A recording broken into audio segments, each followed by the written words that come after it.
শুধু মাটির তৈরিটাই দেখলি, শুধু মাটির তৈরি এটাই দেখলি, এই মাটিতে কার হাত লেগেছে তা দেখলি না? আমি আপনাদেরকে মিসাল দেওয়ার জন্য, এই যে কাগজ, এটা কয় টাকা দিয়ে আপনারা খরিদ করবেন? 2 টাকা। 2 টাকা দিয়ে নিবেন, এটা কেউ কিনবেন? তাহলে এটা 2 টাকা মূল্যেরও না। কিন্তু এই কাগজে মাননীয় প্রধানমন্ত্রী শেখ হাসিনার কলম যদি বসে, উনি যদি স্বহস্তে লিখে দেন, এই কাগজের বাহককে 5,000 কোটি টাকা দিয়ে দেওয়া হোক শেখ হাসিনা, এখন এই কাগজের দাম কত? 5,000 কোটি। বলেন এই কাগজের দাম কত? কাগজটা এমনিতে কোনো দামের না, কিন্তু প্রধানমন্ত্রীর কলমের ছোঁয়া লাগার কারণে এই কাগজের দাম 5,000 কোটি। মাটি তো এমনি তেমন কোনো দামের না, ঠিক আছে, কিন্তু এ মাটিতে কার হাতের ছোঁয়া লেগেছে? স্বয়ং আল্লাহ। প্রাইম মিনিস্টারের কলমের ছোঁয়া লাগলেই যদি এত দাম বাড়ে, তাহলে রব্বুল আলামিনের হাতের ছোঁয়া লাগলে তার দাম কি পরিমাণে বাড়ে? কথা কি আপনাদেরকে বুঝাইতে পেরেছি? তবে এই জাতীয় কথা সবার বুঝে আসে না, কেবলমাত্র আকলওয়ালাদের বুঝে আসে। সেদিকে আমি যেতে চাই না। আমি যেটা বলতে চাচ্ছি, রুহের জগতে আল্লাহ পাক রব্বুল আলামিন 2টা কনফারেন্স করেছেন, একটা জেনারেল কনফারেন্স আর একটা স্পেশাল কনফারেন্স। 2 কনফারেন্স রুহের জগতেই করেছেন। তাহলে রুহ আর আত্মা তৈরি হয়েছে অনেক আগে। এরপর আল্লাহ পাক রব্বুল আলামিন রফতা রফতা ক্রমান্বয়ে ধীরে ধীরে এই বডি তৈরি করে, বডির ভিতরে আল্লাহ পাক আত্মা দিয়ে আমাদেরকে দুনিয়াতে পাঠিয়েছেন। আমরা এখন মানুষ। আপনারা কি আলোচনা শুনবেন, নাকি আমার পরবর্তী আলোচককে এখনই উঠায় দেব? কোনটা? আলহামদুলিল্লাহ, আমি অনেক বেশি লম্বা কথা বলবো না। যতটুক বলতে চেয়েছিলাম আমি যতটুক ছেড়ে দিয়েছি, তাতে 3 ভাগের 1 ভাগ ছেড়ে দিয়েছি, আর 2 ভাগ আছে, প্রয়োজনে আরো একটা ভাগ ছেড়ে দেব, সমস্যা নেই। না, আমি তো শেখুল হাদিসের ছাত্র। শেখুল হাদিস আল্লামা আজিজুল হক রহমতুল্লাহ আলাইহি আমাদেরকে বুখারী পড়াইতে গিয়ে বলেছিলেন একদিন, এই তোমরা কি মনে করছো যে আমি দৈনিক 1 হাদিস আর 2 হাদিস পড়ানোর শেখুল হাদিস? তার মানে হুজুর সারা বছরে 5 পারা পড়াইতেন, এই জন্য শুরুতে অল্প অল্প পড়াইতেন। তো 2-3 মাস চলে গেছে, বেশি সবক যায় নাই। কারো মনে প্রশ্ন হতে পারে, এই জন্য সওয়ালে মুকাদ্দারের জব হুজুর আগেই দিয়ে দিলেন, দিয়ে বললেন 1 ঘন্টায় যেমন 2 হাদিস আধা হাদিস পড়াইতে পারি, 1 ঘন্টায় আমি 40 পৃষ্ঠা পড়ানোর শেখুল হাদিস। তো 1-1.5 ঘন্টা যেমন আল্লাহর মেহেরবানিতে ওয়াজ বিষয়বস্তু বুঝাইতে পারবো, আল্লাহর মেহেরবানিতে 20 মিনিটেও ওটাই বুঝাইতে পারবো ইনশাআল্লাহ।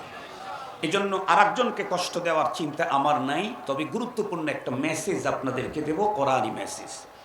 তো আমরা 2টা জিনিসের সমন্বয়, একটা হলো আত্মা আর একটা হলো বডি। খুব ভালো করে বুঝবেন। তো আত্মা তো তৈরি হয়েছে অনেক আগে, বডি তৈরি হয়েছে ক্রমান্বয়ে ধীরে ধীরে। যেমন প্রথম দাদার বডি, এরপরে বাবার বডি, তারপরে ছেলের বডি, এরপরে নাতির বডি, ধীরে ধীরে তৈরি হচ্ছে। এই বডি মাঝে মাঝে রোগাক্রান্ত হয়, অসুস্থ হয়। এ কারণে এর চিকিৎসার জন্য রাষ্ট্র অনেক উন্নত ব্যবস্থা করেছে। এখন তো হাসপাতালগুলি অনেক আধুনিক, বাহির থেকে চিকিৎসক নিয়ে আসার ব্যবস্থাও এদেশের সরকার করেছে। অনেক হাসপাতালে সিস্টেম এখনো আছে। তো আমরা আমাদের শরীর প্রবলেম সমস্যা হলে চিকিৎসা করি। প্রত্যেকটি মানুষের শরীর যতই চিকিৎসা করুক, এমনকি ডাক্তার নিজেও তার শরীরটাকে চিরস্থায়ী ধরে রাখতে পারবে না। কোনো না কোনো একদিন দুনিয়া থেকে চলে যেতেই হবে। তাহলে এই শরীরের পিছনে আমি যতই মেহনত করি, শরীর একদিন শেষ হয়েই যাবে।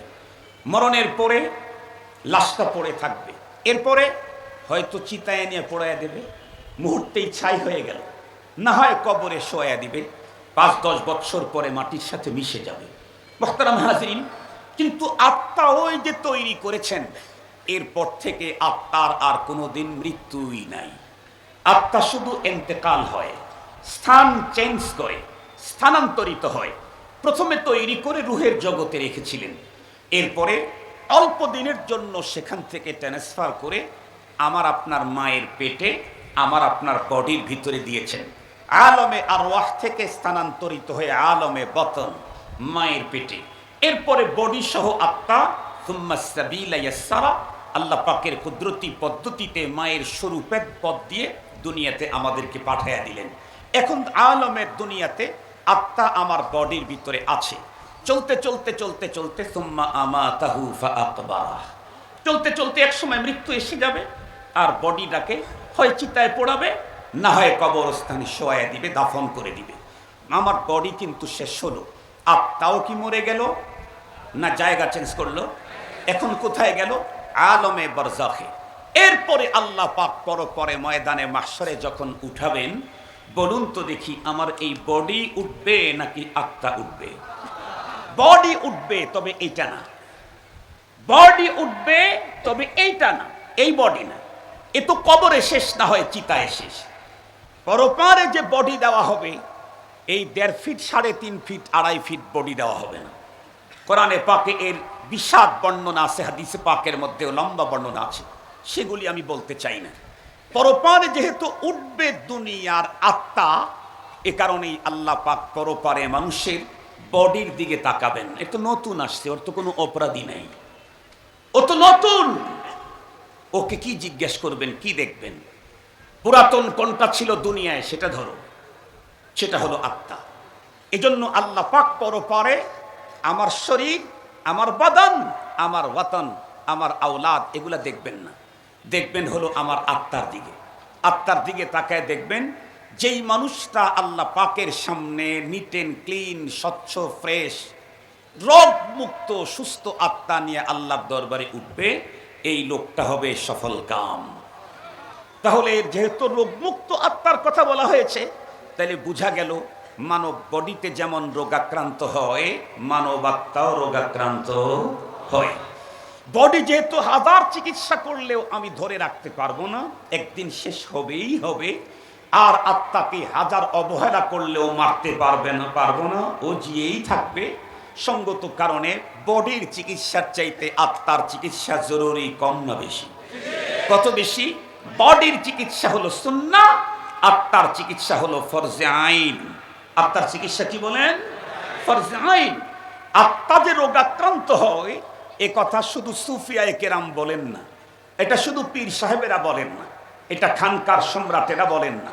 আত্মা যিনি তৈরি করেছেন, উনি কোরআনে পাকে বলেছেন, ফি কুলুবিহিম মারাদুন ফাযাদাহুমুল্লাহু মারাদা। এই আয়াতে আল্লাহ বলেন ফি কুলুবিহিম মারাদ, ফি জাসাদিহিম মারাদ লা, ওদের শরীরে রোগ বলেন নাই, বলেছেন ওদের আত্মায় রোগ আছে। কোরআনে পাকের আরেক আয়াতে আল্লাহ তাআলা বলেন, ইয়া নিসাআন নবী লাস্তুন্না কাআহাদিম মিনান নিসা ইন ইত্তাকাইতুন্না ফালা তাখদানা বিল কওল ফায়াতমাআল্লাযী ফি কলবিহি মারাদ ফায়াতমাআল্লাযী ফি কলবিহি মারাদ ফায়াতমাআল্লাযী ফি কলবিহি মারাদ ওয়া কুলনা কওলাম মারুফা।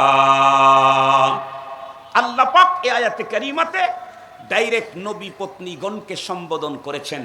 তাম পৃথিবীর উম্মতে মুসলিমাকে সানিয়ান সম্বোধন করে বলেন, তোমরা তোমাদের মধুর কণ্ঠস্বর ভিন্ন পুরুষকে শুনতে দিও না।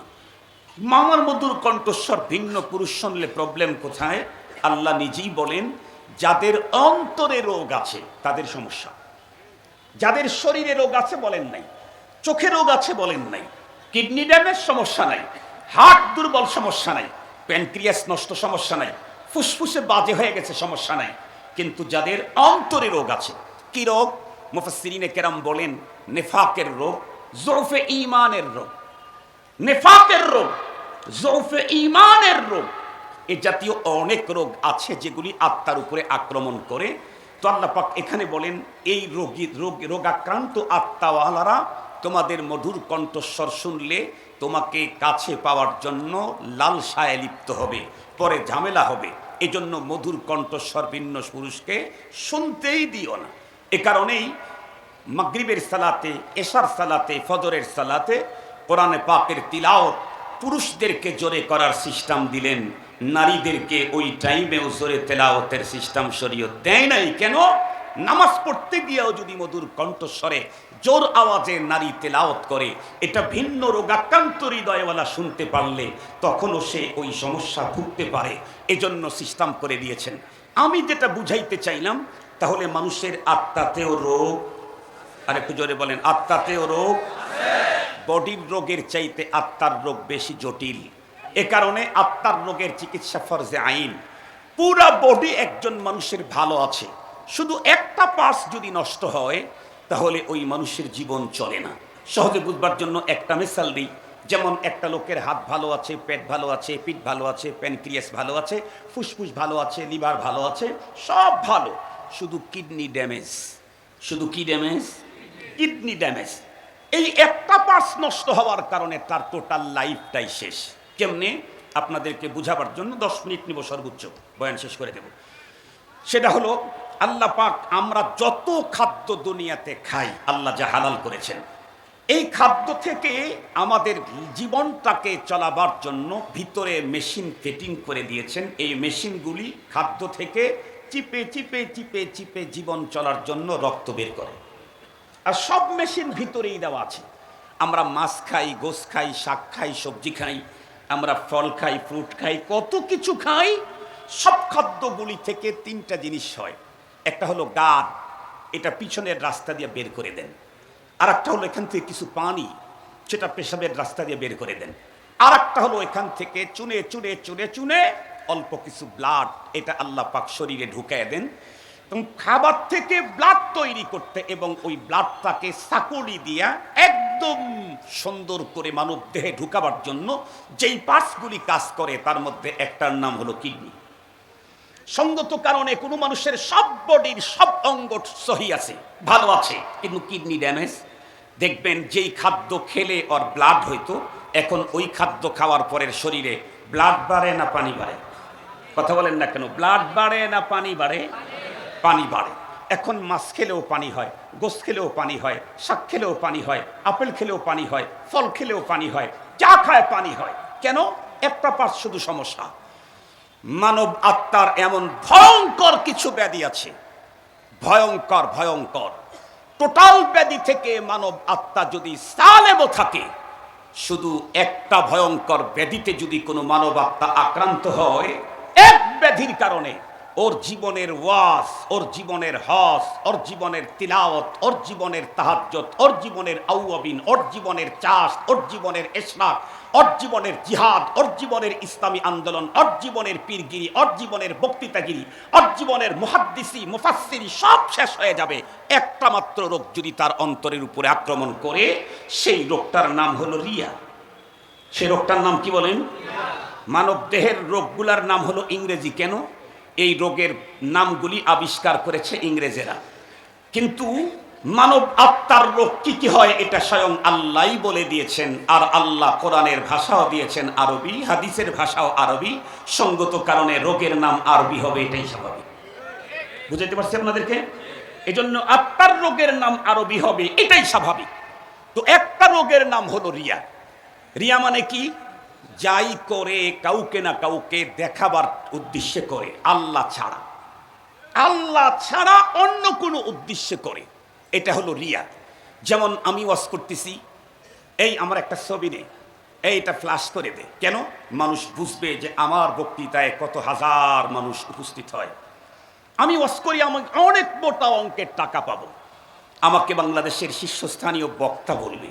আমি হজ করতেছি এ জাতীয় কোনো নিয়তে, এ জাতীয় যত নিয়ত, যে কোনো এবাদতের ভিতরে রিয়া ঢোকার সাথে সাথেই, কিডনি নষ্ট হওয়ার সাথে সাথেই, যেই খাবার থেকে ব্লাড বাড়তো সেই খাবার খেয়ে যেমন পানি হয়, মানুষের অন্তরে যখন রিয়া আক্রমণ করে, যেই এবাদত দিয়ে সে আল্লাহর নৈকট্যতা অর্জন করে তাওহীদ হতো, সেই এবাদত করে এখন শিরিক হয়।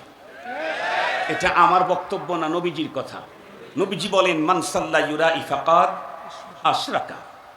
যে ব্যক্তি নামাজ পড়লো কিন্তু কাউকে দেখাবার জন্য, লোকে বলবে লোকটা নামাজি, তাই সামনে ভোট দিতেই হবে। লোকটা বলবে হজ করে এসেছে, হাজি, তাহলে ভোটটা পাওয়া যাবে।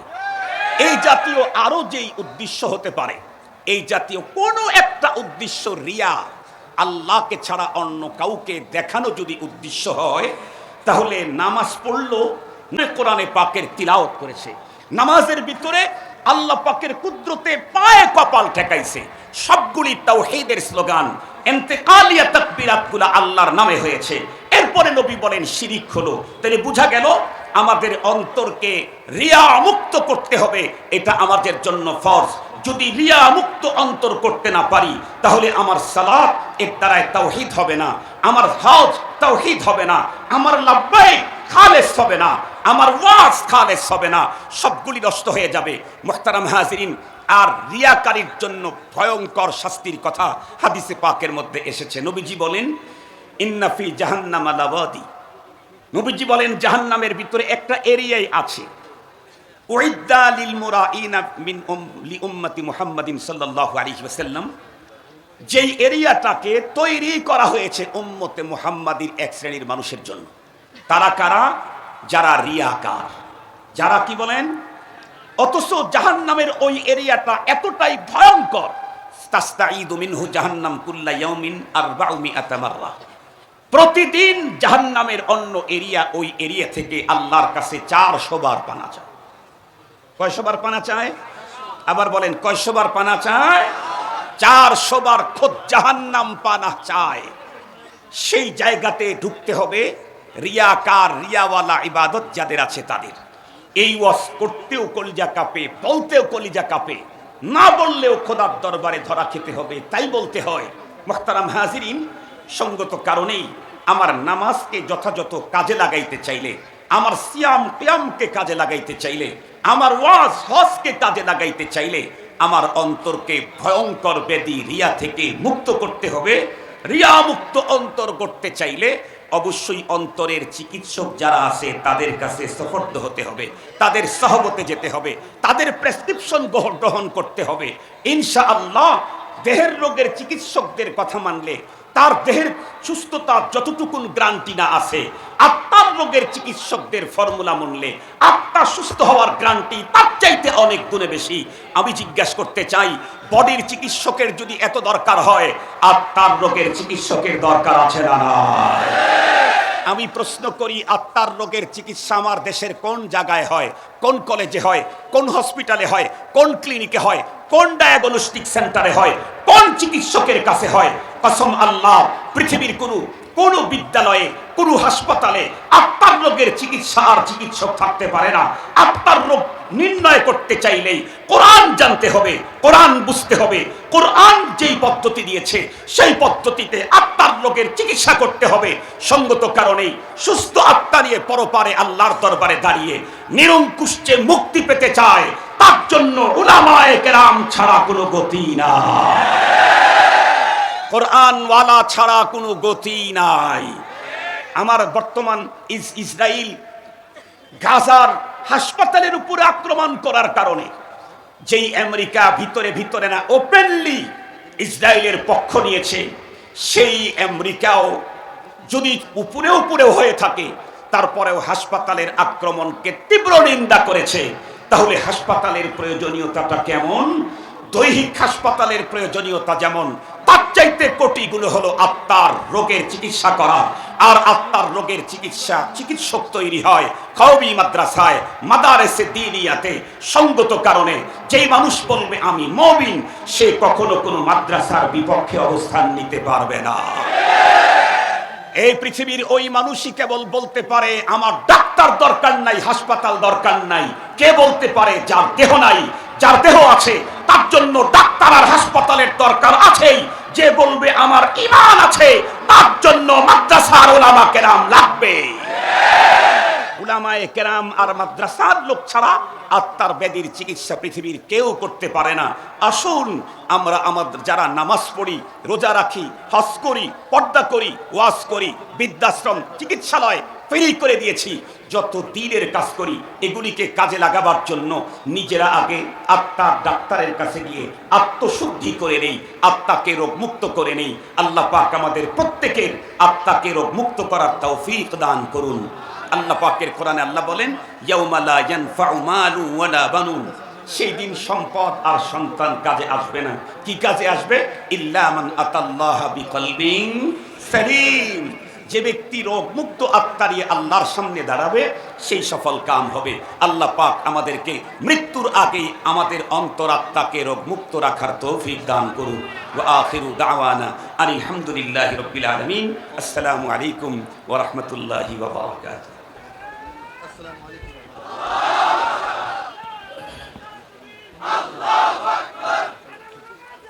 জাযাকুমুল্লাহ আহসানুল জাযা। অল্প সময়ের ভিতরে, অল্প সময়ের মধ্যে আমাদের বাংলাদেশের তৃতীয়মান বক্তা যে আলোচনা শোনার জন্য আমরা অতি আগ্রহ করে বসে থাকি, আল্লামা আব্দুল বাসাত খান সাহেব দামাত বরকাতুহু গুরুত্বপূর্ণ আলোচনা করেছেন। আল্লাহ পাক আমাদেরকে আমল করার তৌফিক দান করুন। সম্মানিত উপস্থিতি, আপনারা দেখতেই পাচ্ছেন সকল মেহমান আমাদের উপস্থিত রয়েছে।